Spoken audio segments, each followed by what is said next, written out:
Hey everybody, Jane here, and we are doing our Buzzwordathon reading vlog for March. For those who are new, maybe this is the first time you're tuning into a Buzzwordathon, I do have a playlist if you're interested.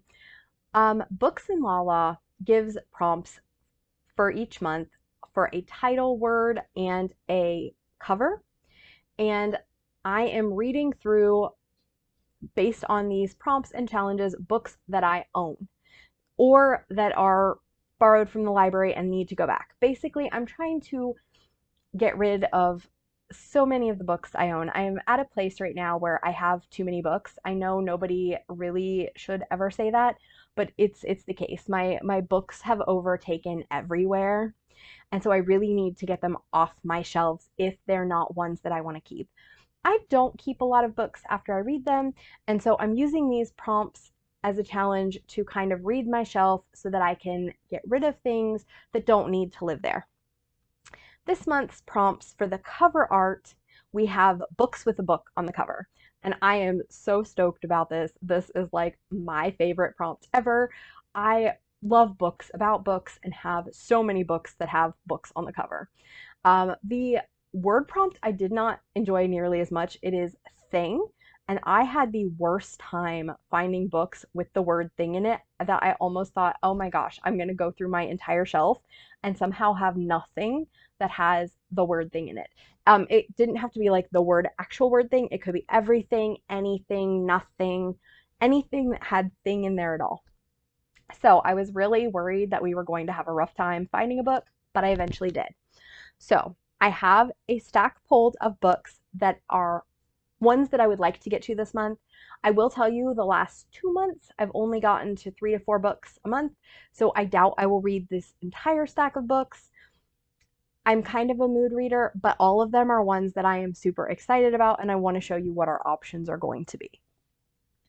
The first one is one that I'm almost definitely going to read because it aligns with another goal I have, which is to read one book on creative writing a year, and that is the Everything Creative Writing book. I have been trying this year to read one book about creative writing because I'm a writer and it's important to me to like keep my enthusiasm for the field, be reminded of the basics, every now and then find a new fun gem, and also then I donate my creative writing books to the writers group that I'm part of so that other writers can take it out of our writing library. So this book is one I'm almost certainly going to get to just because it's another goal book. The other books, which I'm actually slightly more excited about, that's an older book and it's also on writing, and while I love reading about writing, it's probably a beginner book and I'm like 15 novels in, so I need a little more advanced books. Sometimes books hit, sometimes they don't. The rest of these books though are not are fun, reads that I'm all excited about. So we have Cursed Cocktails. My brother got this for me for Christmas a couple years ago, and I believe it is Legends and Latte-esque. I enjoyed Legends and Lattes, but I read it as an audiobook, so I'm a little bit hesitant about reading this as a physical book, but it does have a cookbook on the cover, so it meets the requirements for the cover, and I am kind of excited. If I'm going to pick up a fantasy, this could be something that is really fun. So I have high hopes. My brother and sister both read it and liked it. We'll see if I like it or am the odd man out that doesn't. The next one is another book on the cover. That is The Dead Romantics. I believe this is like a girl and a ghost romance. I'm not entirely 100% sure it is a romance, but like my understanding is there's a girl and her editor is in a coma. She's a writer and he's like prompting her to meet people or take chances in a small town. I'm not sure. It looked cool. I got it for my birthday like 2 years ago as an impulse buy because I had a gift card to Barnes & Noble. The other book I read or I got that day was Bromance Book Club, which I have read and gave a 5-star. So this has just been sitting on my shelves and I've been waiting for a chance to read it. This seems like a good one. The next one is one that I'm super stoked for but really nervous about, and that is Molly and the Minotaur. I just finished reading Bull Moon Rising and it was so good. So like I obviously want all the Minotaur books. This is also a book that I picked up at a romance convention. And here's the thing. While this book looks amazing, I just sometimes the books that I get at conventions that I've never heard of before can be misses. So I'm hoping that's not the case with this. I'm hoping I love it. It's supposed to be a Beauty and the Beast-esque retelling and also involve a bookstore, which I feel like the tropes, you can't go wrong there. But I've had a lot of DNFs recently from stuff that I got from similar conferences, so I'm just like hoping that this book punches and pulls through and is everything I want it to be, because look at how gorgeous this cover is, guys. Like, I want to just devour this book, but I'm so nervous because I really want it to be good, and I'm hoping it is. I'm also not sure if I should read it so soon after Bull Moon Rising, just because I'm like, am I going to compare the two unfairly? The next book I have is Dating and Dragons. This is by Christy Boyce. I have read 3 other Christy Boyce books, and I've overall enjoyed them 2 or 5 stars.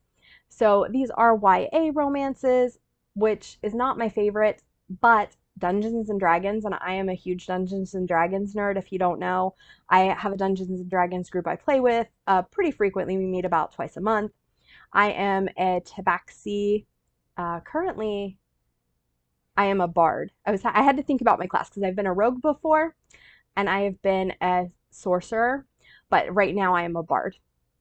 Anyway, I'm having a great time playing Dungeons and Dragons. I love books about Dungeons and Dragons. And like I said, I've read from this author before and given 1 book 4 stars and 2 books 5 stars. So I feel like this is a pretty safe bet of a book that I'm at least going to enjoy. Another one we have is the other book that I have for a prompt for Thing. Thing, like I said, was really hard to find, and it's I'd Give Anything. This is also YA, and it is a mystery thriller about a fire being set. I don't know much more than that. It is an arc, but I didn't get it from a giveaway or anything like that. I got it from our local bookstore. They give away arcs that they receive. So they have a shelf that is arcs that they're trying to get rid of. I looked at it. This seemed cool. I picked it up. This was several months ago. I haven't started it yet, but I was like, this is the only other book besides the creative writing book I could find on my shelves that had the word Thing in it. So this is automatically what I'm going to read this month, and I'm stoked about it. The last book is another book on the cover book, and that is going to be The Library of the Dead. I don't know what this is. It just looks so pretty. There are books. They may be a little hard to see. But yeah, so this is book on the cover. I am so stoked to give this a try. I think it's sci-fi fantasy, a little bit darker, something that is not just a romance. There's a lot of romance in this stack, and I wanted some things if I wasn't in a romance mood. I'm in a romance mood a lot, but just a little variety.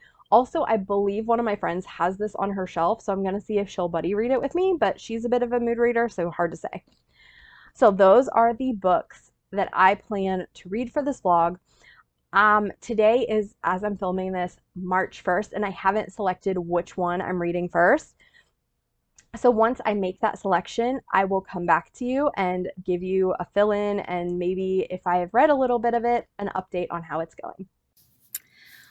Well, I have our first update, and it's not what I was hoping to tell you.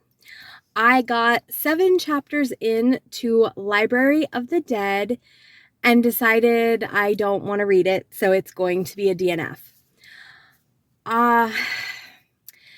Here's the thing. I think it could work really good for the people it works for. For me, it was very much the voice and the character that wasn't working for me. So it is told in a first-person point of view, and our viewpoint character is 14. She's also from England, and she uses a lot of slang or also words in English, like British English, that I'm not familiar with. So between those two things, I had a really hard time keeping up with some of what I was being told. The world is a little bit confusing. They are living in poverty, and the girl can talk to ghosts, which seems to be like a very common thing, but she can only talk to ghosts if she's playing music. So they say booga wooga wooga until she like plays the right notes on this instrument that she carries, and then the ghosts speak English and are coherent, which was kind of weird. She is also an angry and cynical character, and like I get that I'm not debating that she shouldn't be. Her life is absolutely awful. They are living in extreme poverty. There's no parents. She's being raised by grandma and helping raise her little sister. Like, her life is sucky. But her attitude, man, that teenage attitude was just too much for me. I was like 7 chapters in and I could not take it anymore. Around chapter 5, I like looked at the synopsis on the back of the book, because it had been a while since I'd read it. And I totally see why I picked this book up. But also, I don't think I'm interested enough in the things happening in the book to want to continue. So basically, the synopsis is she is going to find out that something is stealing the souls of the children, and that it is connected to this library. And I have a feeling it is a library that her friend recently got a job at. And there is a ghost that has been trying to connect with her and asking her to help her find the ghost is asking the main character to help her find her 7-year-old son. But the main character is like, you don't have any money. The people that you would send me, because she delivers messages, like that's her job. She talks to the ghost and then she takes the message, and then the person that she's delivering the message to presumably pays her for the message, and that's how she's trying to not completely die from poverty, which valid. But she's telling this woman, like, you can't pay me, the people who you want to get a message to can't pay me, so I don't care about your little 7-year-old kid. Don't care what happens to him. So I see where we're getting the layout for like the story. I just didn't want to be in her head and in her POV any longer. Like, I just wasn't feeling it. So not only was it hard to read, as far as like technically hard, because I didn't necessarily know some of like the words that were being used, but also I didn't like her and her attitude and her personality and her voice that was coming through, and it's very voicey. And those things combined with a plot that was just so as far as my interest, like had it been really compelling, I could have really enjoyed that plot. But the other elements weren't compelling enough for me to be like, yes, I'm going to push through the difficulties understanding it and her bad attitude, not really liking the main character, to try to get to the meat of this story. I just wasn't that invested. So yeah, the first book was a DNF. I'm glad I can get it off my shelves, but I'm sad that the first book that we tried for this month is a DNF. That's not how I wanted to start the month. I'll let you know when I have another update. Check-in time. So I am about to grab a cup of coffee with one of my friends, but I wanted to tell you how I'd Give Anything is going. So I'd Give Anything is the book that I decided to read for the thing prompt in Buzzwordathon, and it's fine, but I don't really care. I am going to continue it. I'm about at the halfway point, but I am just not super invested. There's a couple mysteries going on that I'm remotely interested in, but overall, I just have kind of a general feeling of meh about this book. So this book has dual timelines. We have the present timeline, which I am much more invested in than the past timeline. The present timeline, Ginny, who's our main character, has learned that her husband has been fired from his job.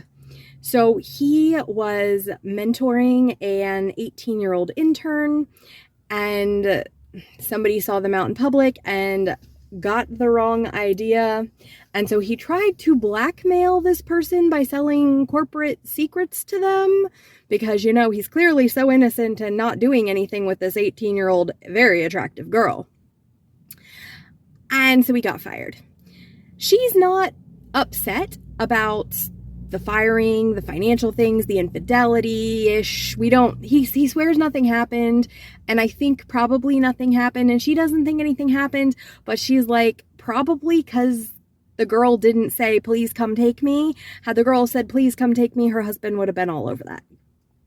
But the girl at 18 was a little bit like, yeah, you're like 50. Ginny's biggest concern in all of this is her daughter Avery, who is 15 and also a high school student, though at a different high school. It's a small town. People are going to find out what her dad did, and there's going to be rumors, and like this is a nearby high school that this other girl goes to who is 18 and the mentee in this whole situation. So Ginny goes to her mother, who she's semi-estranged from, and her mother is terminally ill and says, Mom, can you fix it? Because her mom has like these connections, and her mom is like, fine, I'll fix your husband's reputation. I'll make it seem like, you know, the girl is just trying to blackmail your husband or something like that. The mom, as I said, is dying. Ginny's mom is dying or is terminally ill. And so she's like, hey, I have a bag of books for your daughter, Avery. Please give them to her. Ginny's like, okay, that makes sense. Cause you know, mom's cleaning things up and getting ready to die. Ginny also has some friends at the dog park, one of which is a guy who is a single dad. And I'm wondering if we're going to be having some romance with him, maybe. I don't know. I am interested about the books. I'm interested about where we're going with this whole story. Like, I'm just interested enough to keep going. But I don't really care. I don't particularly have any connection to Ginny, and just mild curiosity is where I'm at. The other timeline we have is written as diary entries from when Ginny was a teenager. It is kind of about her and her mom not getting along, her and her brother having this close bond, but then her brother leaves, and they have a little bit of a falling out. And her and her friends exploring the basement of the school. Now, I'm a little confused because we are a good about halfway through this book, and like on the back cover, there's something about an arson at the school, and that hasn't happened yet. And I am just curious, like, I'm interested to find out what that's all about so that I can find out, like, how Ginny has anything to do with it. But I also am wondering why we're finding out or not close to that at, like, the halfway point when I feel like we should be. Hopefully it starts really soon. And I may be slightly shy of halfway. If you've read the book, Ginny's mom just passed away. So that's where we're at. But yeah, I have no investment in Ginny's timeline. I don't really love stories told in diary entries anyway. And the voice that Ginny has is incredibly annoying. She's like using as many big words as she can. And she's like trying to sound smart and this and that and this. And I don't like it. I'm not enjoying it.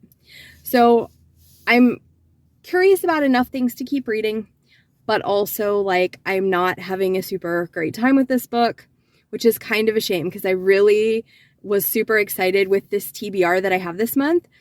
And so far, you know, book one was a complete dud, and this one is just fine. Just kind of meh at the moment. I'm hoping it picks up. I'm hoping it excites me and does all kinds of cool things. But at the halfway point, I'm kind of meh and not super invested.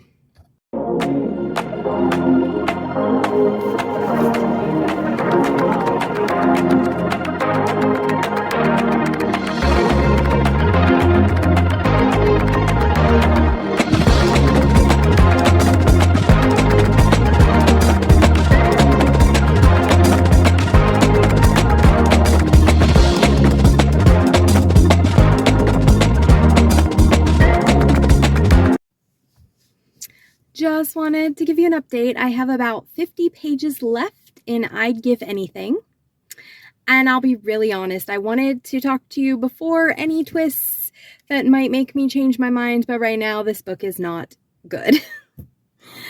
A lot of stuff has been super predictable, or there were like predictable things and then they're like, nah, we're not doing that. Never mind. We lied to you. And I'm just like, oh, nope.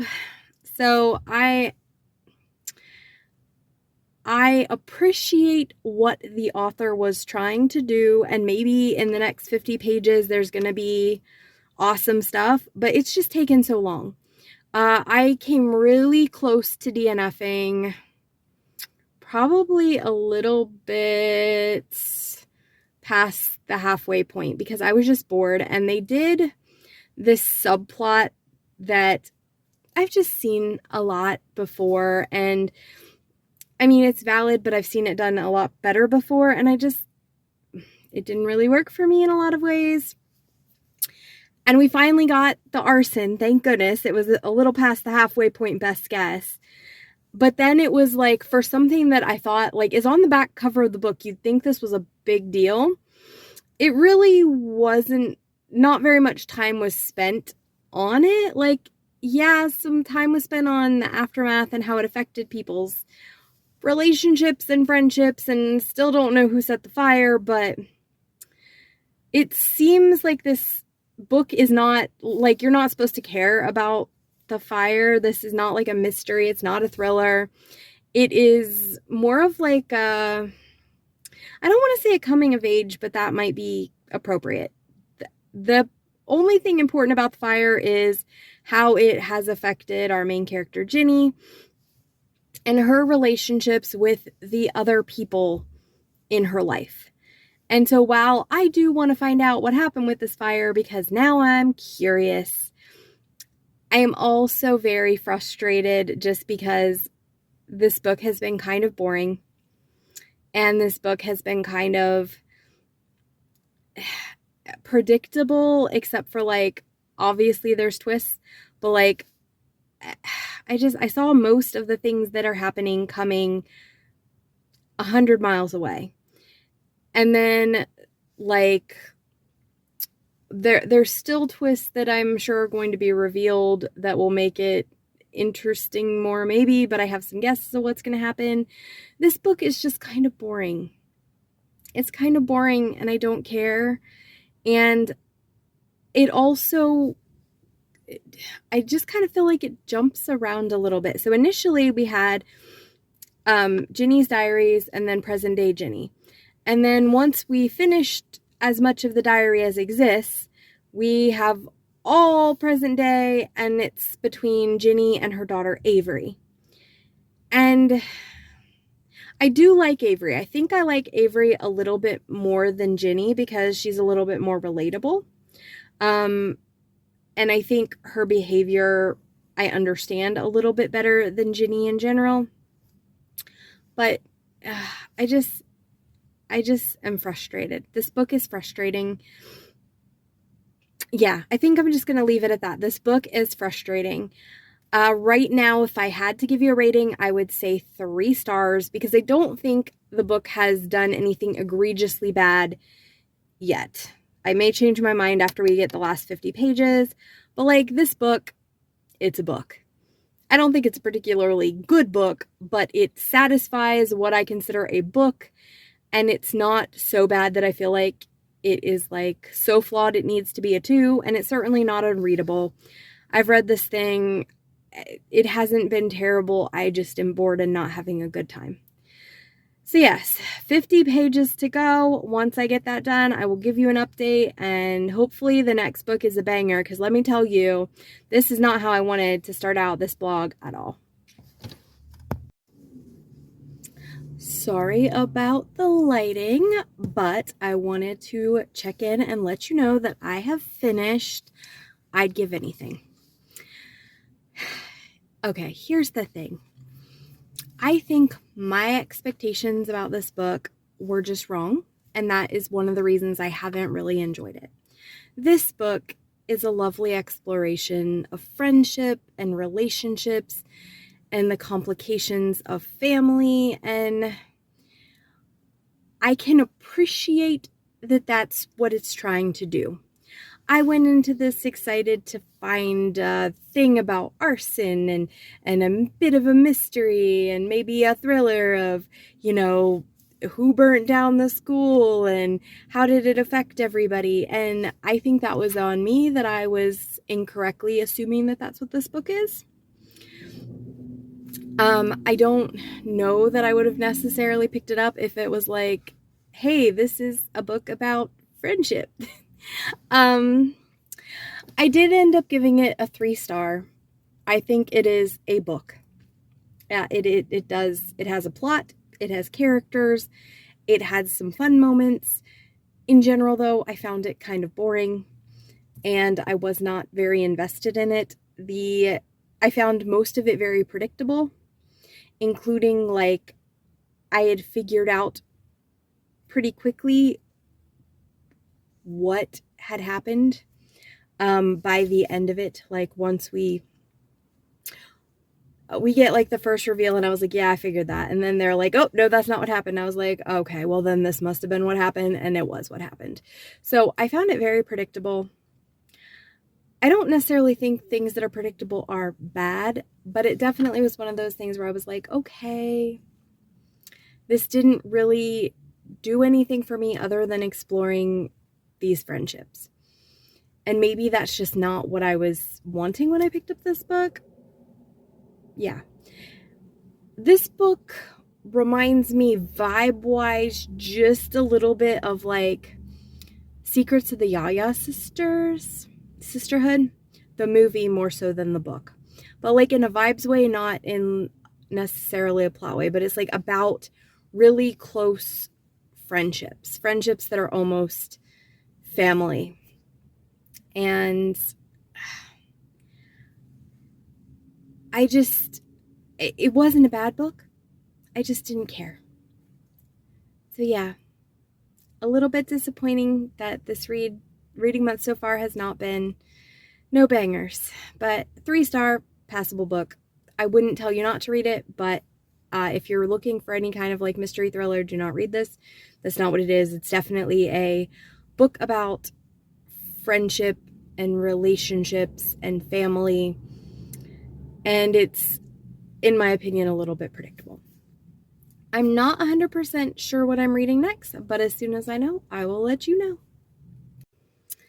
Can we take just a moment to appreciate how beautiful this book is? The cover, so pretty. The inside, so pretty.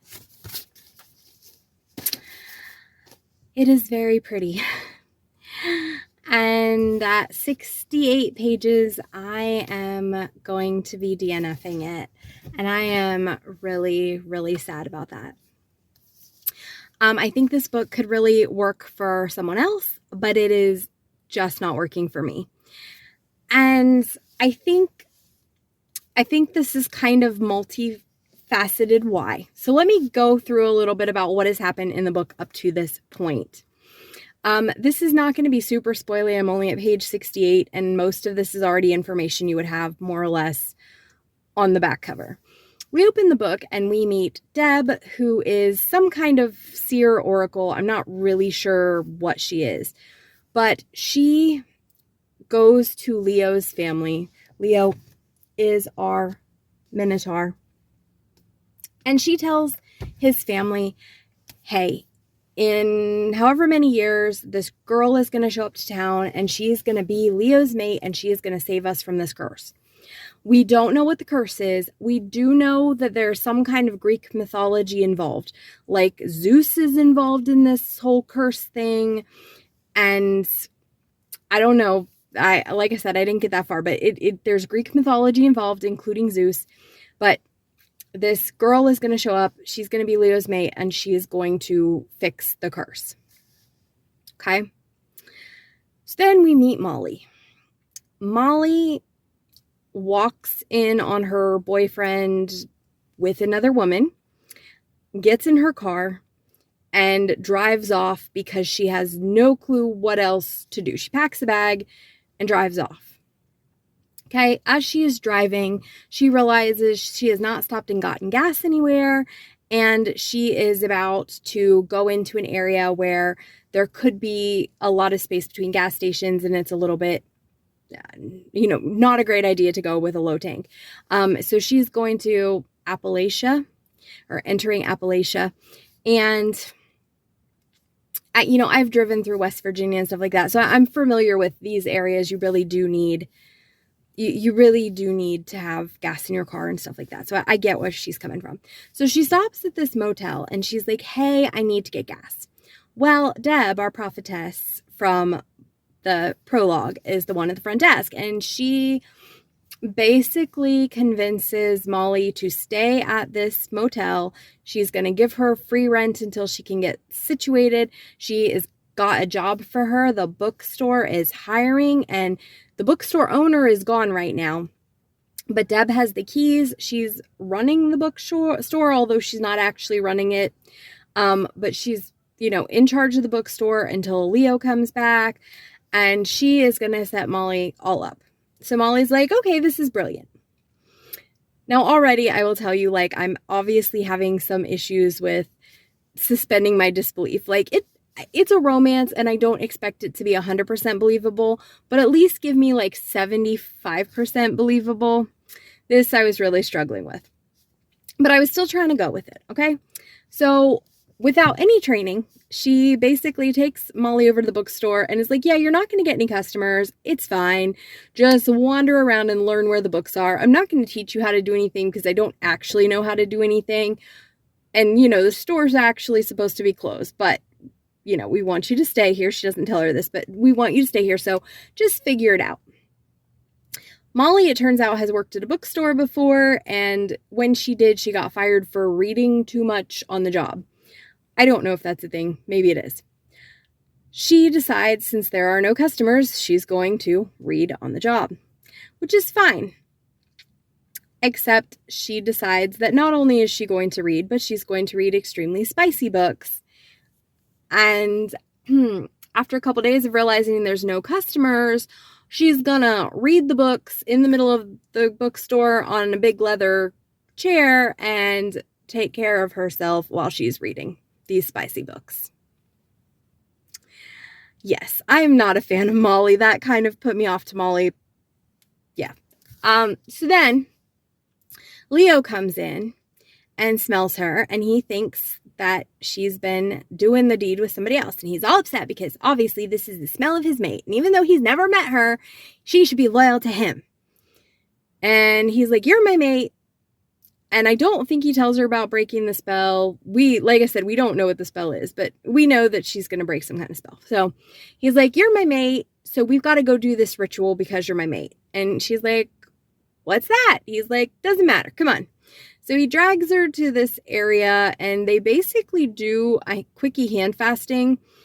But she's not been informed of anything. She's just told she has to say, I do, even though she doesn't know what she's agreeing to. None of this has been explained. It is a hot mess. So then they decide to go get some food. And the whole time there's this banter between them that is a lot of you keep acting up and I'm going to spank you. And it just was not feeling it for me. And then at one point, and kind of the last straw for me, he says something about, I don't like girls who are bratty. And I was just like, okay, I can't. I'm done. So yeah, here's the thing. Spice itself is not a problem for me, but I like to get to know the characters. I like to feel like the spice is a build up to who they are. I'm not into the whole, I'm just going to grab a book off the shelf that is centaur related and start, handling stuff in the middle of the bookstore. That just didn't work for me. The logic really wasn't logicking, and I wasn't vibing with the vibes. I didn't like Molly. I didn't like Leo. And based on what's happened already, if we're just getting more of the same, I just know this book is not going to vibe with me. So I am so sad because it's so pretty, but I just can't do with this. This book is not for me. It's not a Jane book. Nope. Mm-mm. But I do have a friend who might enjoy this because she reads a lot spicier books than I do anyway. And I think she's a little less particular if they're spice forward. I need romance forward. Once you've convinced me that these characters are having a wonderful, loving relationship and I'm really engaged in the relationship, we can do all the crazy stuff. I recently read Bull Moon Rising. There was nodding. I've read some I read Bride recently. There was nodding in that. Like, I am not, there was blood drinking in that one. I mean, I am not like, oh no, people are doing things. That's not my problem. It's just, I need some romance first. And these characters, yeah, this just, it was tropes I generally like. Like, I like the fated mate thing. And I guess there's going to be some breeding in this too. And that's, I mean, I love Ice Planet Barbarian, so those things work for me. But the way the tropes that I love are done in this book are not working for me. Like, I love a Beauty and the Beast retelling, not this version of it. Like I said, I have a friend who I think she might really like it. I think she'll be able to handle the fact that it's very, lust forward instead of love forward. And I think it could really work for other people. Like, this book, if I'm describing it and you're like, this sounds amazing, it's a good book. It was decently written. I thought the pacing was a little bit fast for my personal preferences, but like, I don't think this is a bad book. It's just not for me. All right, guys, it is time for a reading update. So we're going to talk about 2 books because one, I DNF'd really fast. So the first one we're going to talk about is the Everything Creative Writing book. This book, I knew going in, was a little bit older. It was written, I believe, in 2000. So it's about 20 years old. I knew that going in, so I was prepared for some of the things in it, like saying that authors should have fax machines. I don't think anybody really thinks authors need fax machines these days. This is an old version. Unfortunately, it wasn't just the age of this that didn't quite work for me. So I was reading various things in this book, and it just wasn't hitting and wasn't working with how I write as a writer. And I know this book is meant to be for beginners, and I also know that some of the things that are suggested in this book will work for other people. So a couple of the things that weren't hitting for me, they put a lot of attention on making your writing space perfect. And I have a real issue with that personally. And again, I think if you have the ability to have this beautiful, perfect, with cut flowers and everything just perfect, aesthetic writing space, that's great. I don't have that ability. I write at IHOP. I write at the coffee shop. I write at my table. I write on the couch. I just write where I can write. I write on my breaks at work. It's not for me. There's like a whole chapter in this about setting up just a really aesthetically pleasing writing spot and, a place that you can really get in your writing groove. And I think that's fine, but it's not for me. Another thing that I wasn't jiving with is this book has a lot of focus in one section on like figuring out the theme of your book. And I know that that's kind of a traditional way to learn, but I actually don't think theme is very important for what I write anyway. So I'm a genre writer, and I think from reading what other people read or write as a critique partner, I actually think theme can be a detriment more than it can be a help.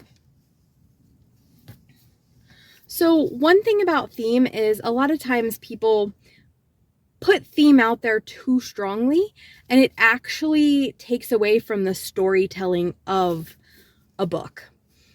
And particularly a fiction book. Like, as a reader, I want to jump in and enjoy these characters going through their story. And if you have themes in your book, those themes are gonna come through to me. I don't need to be beat in the head with them.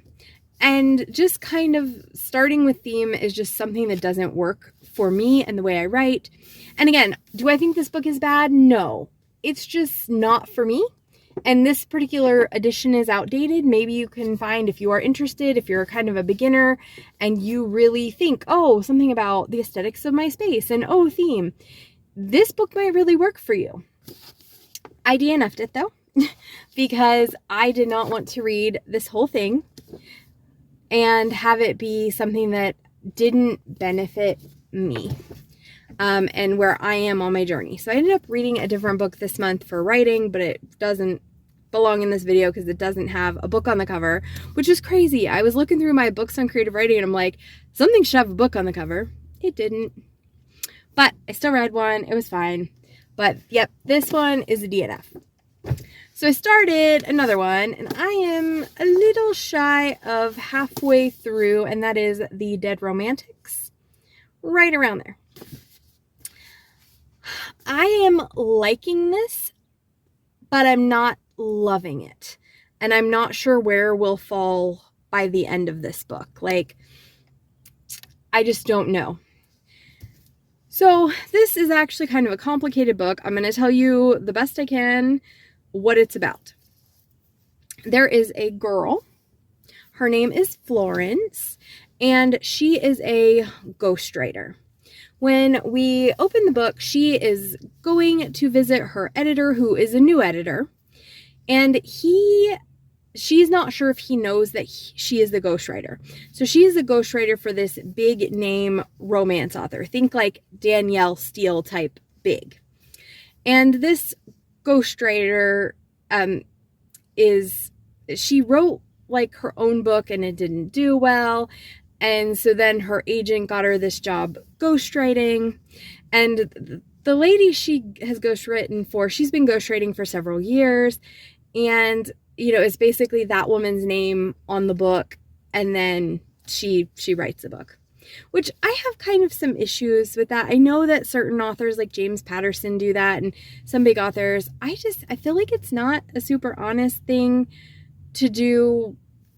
Like, I don't know. There are some instances where I get it. Like if you're writing like the Babysitters Club and you need all these different books in the series and you're doing something like that, I can kind of see that. But it just, I have some, and I've done ghostwriting work, okay? I don't even have a problem necessarily with ghostwriting, but just to have an author be writing a book and then have it be like a secret, nobody knows except for me and this author, that this author stopped writing these books and it's somebody completely different. And they're not even like looking it over or doing anything with it in this version of the story. It just kind of rubs me as a little bit icky. But anyway, so Florence is a ghostwriter. She has a new editor because the old editor retired. And she goes to this new editor. His name is Ben. And she's like, hey, the author I write for, her name is, I think, Anne, needs an extension. He's like, she's already been given lots of extensions. We cannot keep this up. And Florence is like, she cannot meet her deadline. He's like, well, she has to, or we're going to start having some issues with our contract. And so Florence is really feeling frustrated. She's like, can we write something that's not a romance? He's like, no, Anne writes romances. So Florence last year broke up with her boyfriend and she has not been able to write romance since because she's decided she doesn't believe in romance. So we need to talk a little bit about the breakup with her boyfriend. Florence can see ghosts. She's been able to see ghosts since she was a kid. She actually kind of got ran out of her hometown because she solved a murder mystery because a ghost helped her solve this murder mystery. And the people in her town made fun of her, picked on her, were really mean to her about it. So basically, as soon as she could leave, she did. This boyfriend of hers, she didn't want to tell him that she can see ghosts because it was a little weird, but she did want to share that part of her life with him. He knew she was a writer, so she acted like it was a story she was working on of these different stories about her experience being able to see ghosts. Well, the jerk guy took her ghost stories that she told him, which were her actual experiences, but he didn't know that, and he wrote a book and sold it, and that's what broke them up. So anyway, So we have Florence, who can't write because bad boyfriend, and who can see ghost. She gets a call that her father has died rather suddenly, and she needs to go back to this hometown that she has not been to in, I think it's like 10 years. She goes. I think she's hoping to see her dad. You know, she's a little bit estranged from her family. Like, she's been on the phone with them, talking to them, but she hasn't seen them in a long time. Her and her sister particularly are not getting along. You know, sister's very resentful that she hasn't been back. And, you know, the family runs this business together. Anyway, Florence doesn't want to stay with them. She's going to stay at a hotel because this is all craziness. I think she's hoping to see her dad, but initially, at least, she hasn't seen her dad as far as I am. She instead is going on, gets these signals that a ghost is nearby, and who is it but Benji, the editor. So she's like, what? You were just alive. I just saw you. So she thinks she's hallucinating. She's like, this is clearly not a ghost because ghosts aren't alive. Well, then she talks to a friend back home who's like, oh my gosh, did you hear the editor that you talked to got hit by a car? And she's like, oh, he is real. So she is currently, where I am in the story, trying to help prepare for her dad's funeral because her dad left a lot of really zany funeral requests. Like, he wants 1,000 wildflowers for his funeral, and he wants Elvis to sing at his funeral, and there's a couple other things. And she's told the family that she is gonna like fulfill her dad's will. So she's trying to figure that out, and then also like dealing with this ghost guy. Based on the back cover matter, I believe that she is gonna fall in love with him. But as far as we are, if that's happening, I would like to have seen it maybe a little bit sooner. And I mean, we got hints. They had like a real brief thing in a scene before she left. But it was not they have a lot of stuff in common and they're super compatible. It was just she was at a club, her ex-boyfriend showed up, and she was feeling sorry for herself. And so she sought out Benji and was like, hey, I'm gonna kiss you because I'm having feelings that have nothing to do with you. I'm just mad at my ex-boyfriend. So yeah, I like it, but it's very weird and a little all over the place. So like, I didn't know initially that she could see ghosts, and we don't learn for a couple chapters. So it was like, oh, okay, ghosts are a thing. And then it just, a lot has happened, but the span of the book, it doesn't seem like it should have happened that much. Like, the pacing is maybe a little fast, but also like, I'm not sold on her and Benji yet. And like I said, we're maybe not halfway, maybe like a third of the way. Okay, maybe a third of the way through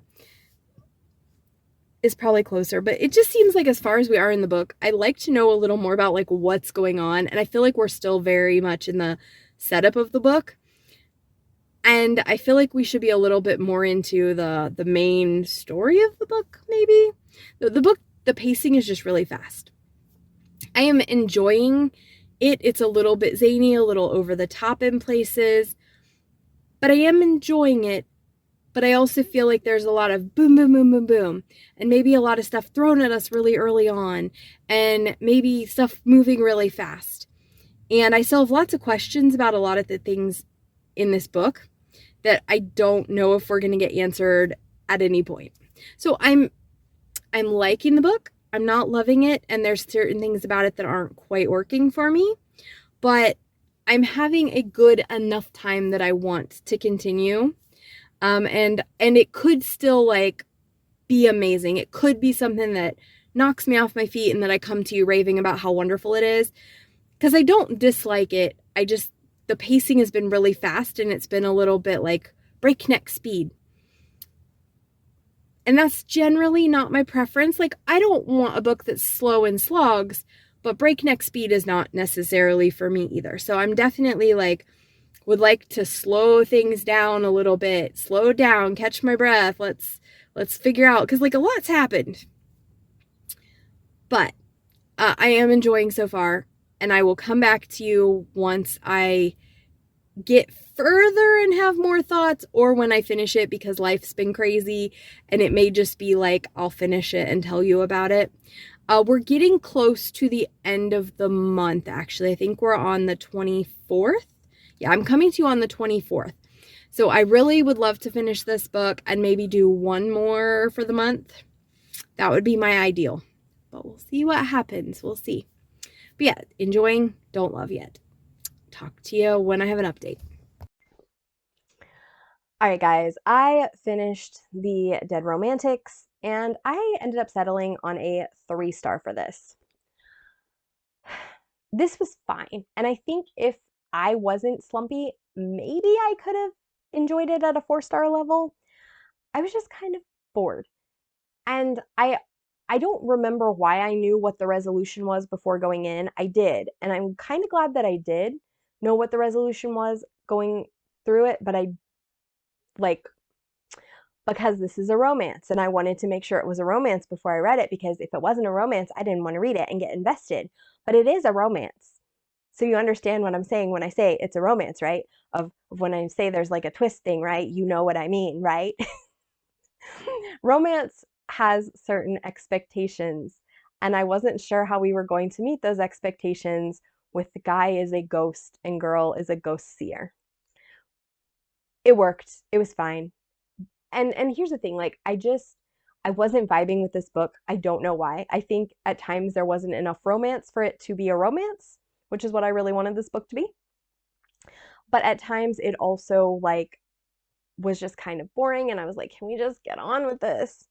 I didn't necessarily think all of the characters were as developed as I would have liked. It was like almost there, and I was having a good time, and I was like, maybe it's me. But yeah, end of the day, my feelings about this book were it was okay. I would never dissuade anybody from reading it. I think maybe in a different time, space, and head place, this could have been a 4-star for me, because there were some really cute scenes. There's the scenes where like he is helping her cheat at a card game. And it was cute, and I enjoyed it. And it just didn't quite overall as a book do anything special for me, and it ended up being a 3-star. All right, guys, so that is the end of what I'm reading for Buzzwordathon in the month of March. This vlog, I feel like, has been a little bit of a meh, and I'm really sad about that. I am hoping April is better, but I'm not super sure that it's going to be. So yeah, this has been Jane. Please tell me if you participated in Buzzwordathon for March, and if so, what did you read? And was it any good? If you have any comments about the books I read, please leave them in the comments below. And if you want to let me know that you're here but didn't really know what else to say, feel free to leave a ghost emoji for the Dead Romantics. All right, guys, this has been Jane, and I will see you next month when we do Buzzwordathon. Bye! Pictures and patterns put into words that stream across the page.